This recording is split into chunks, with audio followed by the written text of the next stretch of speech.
ایمان، ایمان اور کون ہے؟ حلیمہ، حلیمہ بھی ہیں. آمنہ اور ان سے کوئی بات نہیں آپ لوگوں کی ہوتی؟ آمنہ ٹیچر ابھی آئی ہے کلاس میں، لیکچر میں. اچھا میں دیکھ رہی ہوں. ٹھیک ہے. آمنہ، عبدالرحمان، امیمہ، دانیال. عبدالرحمان اب آپ نے لیے کلاس، بکس لے لی ہیں سب نے؟ یس یس. دانیال اینڈ عبدالرحمان. بیٹے باقی بچے کہاں ہیں؟ فیصل نواز نہیں آ رہا، وجیہ الرحمان نہیں آ رہے. دانیال کوئی آپ جانتے ہیں ان سب کے بارے میں؟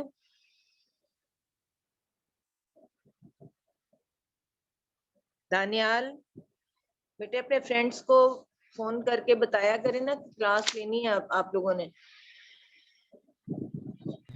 مس دونوں کا نمبر نہیں ہے میرے پاس. کسی کا بھی نہیں ہے کہ دونوں سب کے پاس؟ مس میں نوٹس لینے گیا تھا اس دن 2 دن پہلے، تو جی سارے سبجیکٹ نوٹس مل گئے تھے، صرف اردو کے ان کے پاس کاپی نہیں تھی. تو پھر مجھے کہہ رہی تھی کسی سے لے لیں، تو دوست کا نمبر چاہیے ہوگا.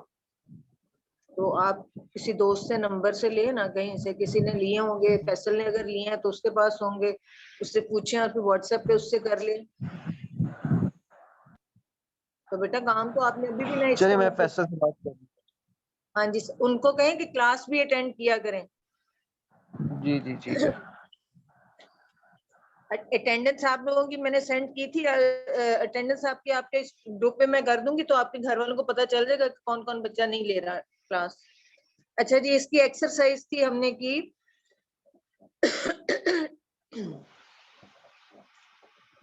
الفاظ متضاد ہو گئے تھے اور مذکر مؤنث ہو گئے.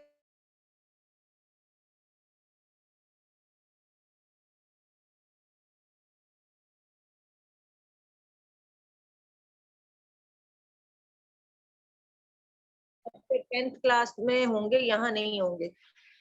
کمال کی جمع کمالات. کمالات.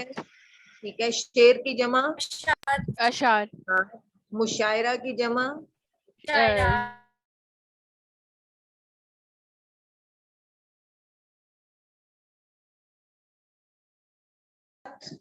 بیگم. بیگم شخص اشخاص. خدام کا واحد کیا ہوگا؟ خادم. ٹھیک ہے. نیچے کالم الف کو کالم بے سے ملائیے. آہ واہ کے ساتھ ملے گا پھپھولے دل کے ساتھ. سودا. نہیں پھپھولے دل کے ساتھ. ذرا ٹک سویا ہے، یہ اس کے ساتھ آئے گا. مرزا سودا جرت انشا. ٹھیک ہے. اس کی جو تشریح ہوگی، ایک دن معمولی دربار تھا، اپنی خوشی سے آئے نہ اپنی خوشی چلے. اس میں سے الفاظ جو میں نے آپ کو ہوم ورک میں دیے ہوں گے الفاظ بھی لکھے ہوں گے، اور آپ نے اس کے ورڈ میننگس کا بھی ڈیفیکلٹ ورڈ میننگس کرنے کے بعد آپ نے ان کو رجسٹر میں کرنا ہے جب یہ ہم اس ایکسرسائز تک پہنچیں گے، کیونکہ ابھی آپ کے پچھلے رہتے ہیں چیپٹرز. جب وہ کمپلیٹ ہوں گے تو آپ کو اس کا جس طرح کام ملتا جا رہا ہے اسکول سے، اس کو آپ نے ریٹرن ورک کرتے جانا ہے. نیکسٹ چیپٹر ہے آپ کا جی نسو اور سلیم کی گفتگو. اس کی ریڈنگ کریں ڈپٹی نذیر احمد دہلوی کی. ایمان پیج نمبر 27. بیٹا پیج نمبر کیا ہے ایمان؟ 27. ہاں جی. اس میں ڈپٹی نذیر احمد دہلوی ہے، ان کے مصنف کے بارے میں ہم پڑھیں گے. پہلے نذیر احمد ضلع بجنور میں پیدا ہوئے. والد کا نام مولوی سعادت علی تھا. ابتدائی تعلیم والد سے حاصل کرنے کے بعد دلی آ گئے جہاں مولوی عبدالخالق کے شاگرد ہوئے. بعد میں دلی کالج میں داخلہ لیا. وہاں سے فارغ التحصیل کہتے ہیں اس کو، فارغ التحصیل. فارغ التحصیل ہونے کے بعد عملی زندگی کا آغاز کنجہ ضلع گجرات میں ایک اسکول میں مدرس کی حیثیت سے کیا. تھوڑے دنوں بعد ڈپٹی انسپکٹر مدارس مقرر ہوئے.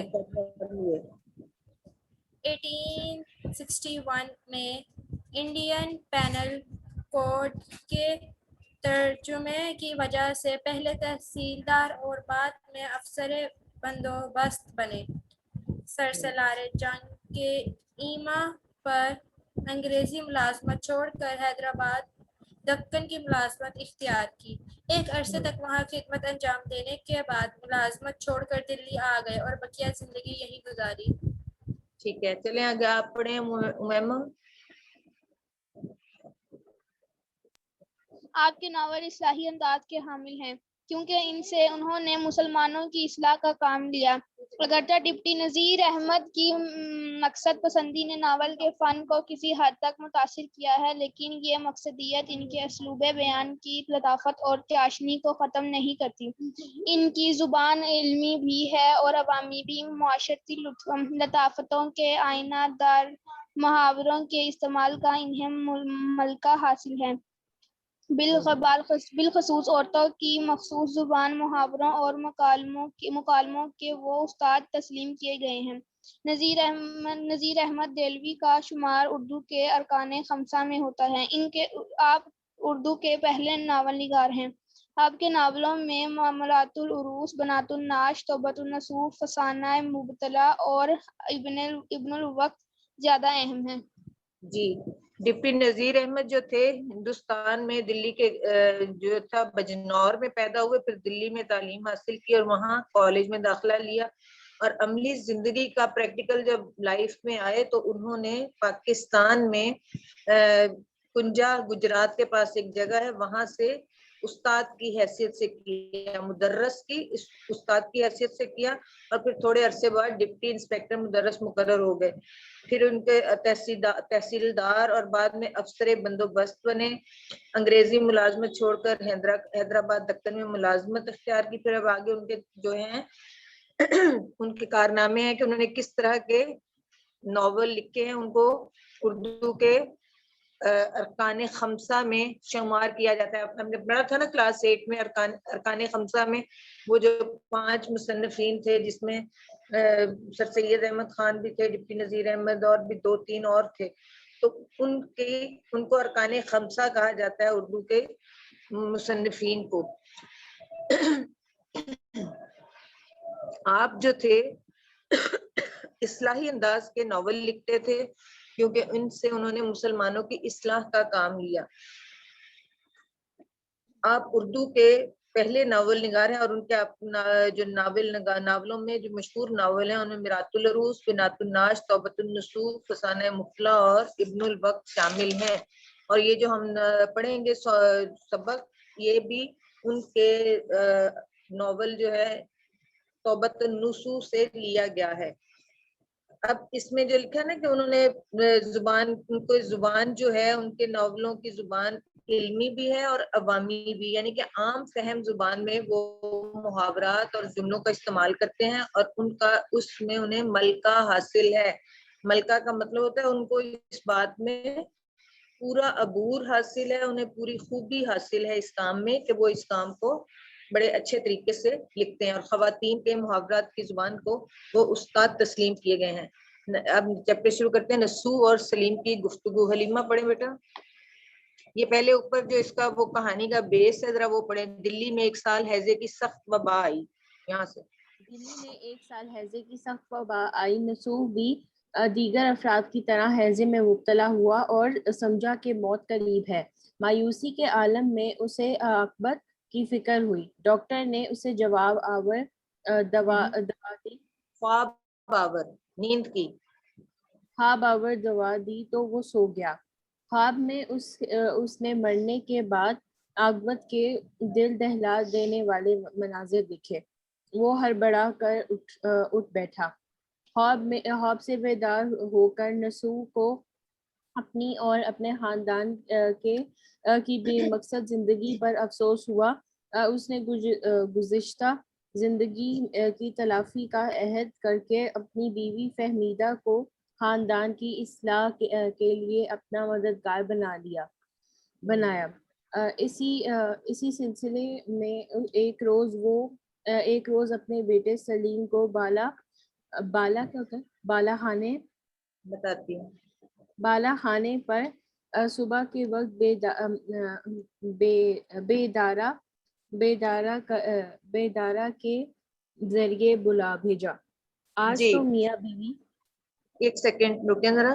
دلی یہ انہوں نے اس کا تعارف کرایا ہے کہ توبۃ النصوح میں اس کہانی کا بیس اور کہانی کا مقصد کیا تھا, اس کے بیک میں کیا چیز چھپی ہوئی تھی جس کے لیے وہ بتا رہے ہیں مصنف کہ دلی میں ایک سال ہیضے کی سخت وبا آئی. وبا وہی ہوتی ہے جو کہ جیسے آج کل یہ ہے کووڈ ہے, اور ہیضے کی وبا بھی تھی کہ بہت سارے لوگ اس میں مبتلا ہو کر وفات پا رہے تھے. یہ ان دنوں کی بات ہے جب اتنے عام فیسلٹیز میڈیکل کی نہیں ہوتی تھی اور لوگ جو تھے وہ ڈاکٹروں کے پاس جانے سے پہلے ہی اللہ کو پیارے ہو جاتے تھے. تو دلی میں جب سخت ہیضے کی وبا ایک سال آئی تو نسوح جو شخص جس کے کریکٹر ہے جس کے بارے میں بتا رہے ہیں مصنف, نسوح بھی دیگر افراد کی طرح دوسرے لوگوں کی طرح ہیضے میں مبتلا ہوا اور سمجھا کہ موت قریب ہے. جب ان کو ہیضہ ہوا تو وہ یہی سمجھنے لگا کہ مجھے تو اب میرا وقت قریب ہے, اور مایوسی کے عالم میں اسے عاقبت کی فکر ہوئی. مایوس ہو گیا اور پھر اسے اپنی آخرت کی انجام کی فکر ہوئی کہ میں نے تو کچھ کیا نہیں, میں کیا جا کے اللہ کے آگے حاضری دوں گا اور کیا جواب دوں گا. ڈاکٹر نے اسے خواب آور دوا دی تو وہ سو گیا, نیند کی دوائی دی اور وہ اس میں سو گیا. خواب میں اس نے مرنے کے بعد عاقبت کے دل دہلا دینے والے مناظر دیکھے تو وہ ہڑبڑا کر اٹھ بیٹھا. خواب میں جب وہ سویا, نیند کی گولی کھا کر سویا, تو اسے مرنے کے بعد کے آخرت کے جو حالات تھے اور اس سے ان خوفناک مناظر, دل دہلا دینے والے بڑے خوفناک مناظر دیکھ کر وہ ایک دم سے ہڑبڑا کر پریشان ہو کر اٹھ بیٹھا.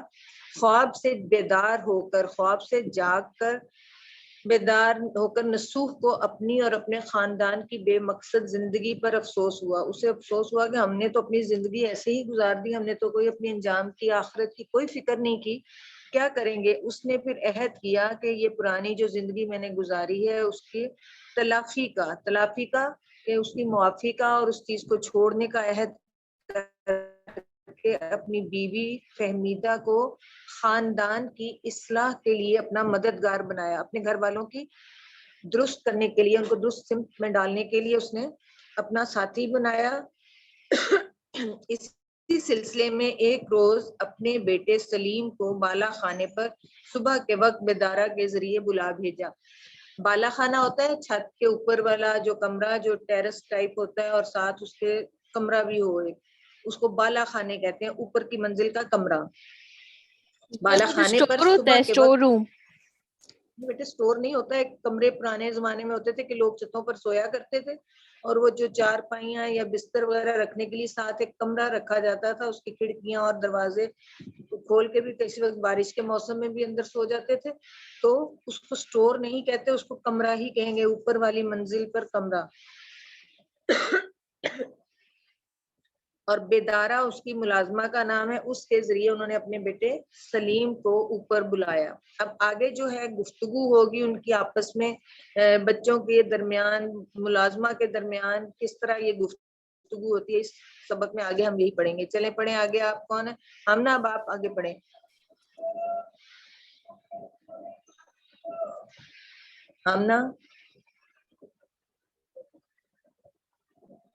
ہمنا آپ سن نہیں رہے ہو بیٹا؟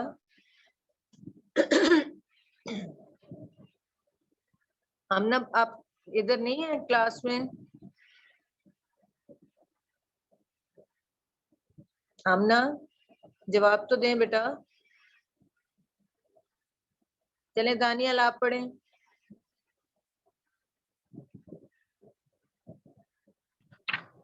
آج تو میاں بیوی میں یہ کل قرار ہوا. اگلے دن چھوٹا اگلے دن چھوٹا بیٹا سلیم ابھی سو کر نہیں اٹھا تھا کہ بیدارہ نے آج گایا کہ صاحب زادے اٹھیے, بالا خانے پر میاں بلاتے ہیں. سلیم کی عمر اس وقت کچھ کم 10 برس کی تھی. سلیم نے جو طلب کی خبر سنی, گھبرا کر اٹھ کر ہوا اور جلدی سے ہاتھ منہ دھو ماں سے آ کر پوچھنے لگا, اما جان تم کو معلوم ہے ابا جان نے کیوں بلایا ہے؟ ماں مجھ کو کچھ خبر نہیں۔ سلیم کچھ خفا تو نہیں ہے؟ ماں ابھی تو کھوٹے پر سے نہیں اترے۔ سلیم کوٹھے پر سے بیدارہ نہیں اترے۔ کوٹھا کہتے ہیں عام زبان میں، عام فہم زبان میں چھت کو کوٹھا کہا جاتا تھا کہ کوٹھے سے نہیں ابھی تک وہ نیچے اترے۔ پرانی اردو میں یہ عام فہم زبان میں لفظ تھا، کوٹھے پہ چڑھ جانا یا کوٹھا چھت کو کہا جاتا تھا، تو چھت والے کمرے سے ابھی تک نہیں اترے۔ جی سلیم آگے۔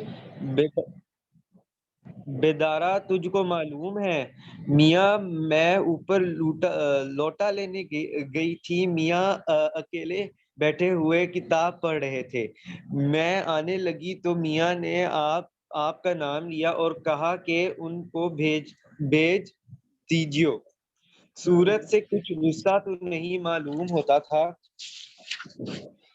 نہیں تو اماں جان ذرا تم بھی میرے ساتھ چلو، میری گود میں لڑکی سوتی ہے، تم اتنا ڈرتے کیوں ہو؟ جاتے کیوں نہیں؟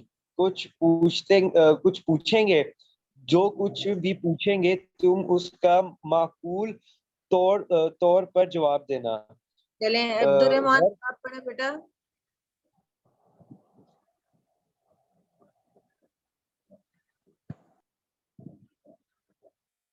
عبد الرحمان اب آپ پڑھیں بیٹا۔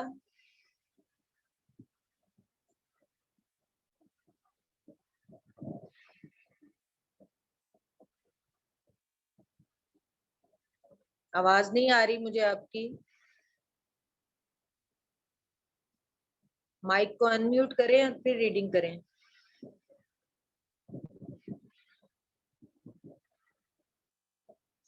آمنہ آپ کو آواز آ رہی ہے؟ آمنہ آپ پڑھ لیں۔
ٹیچر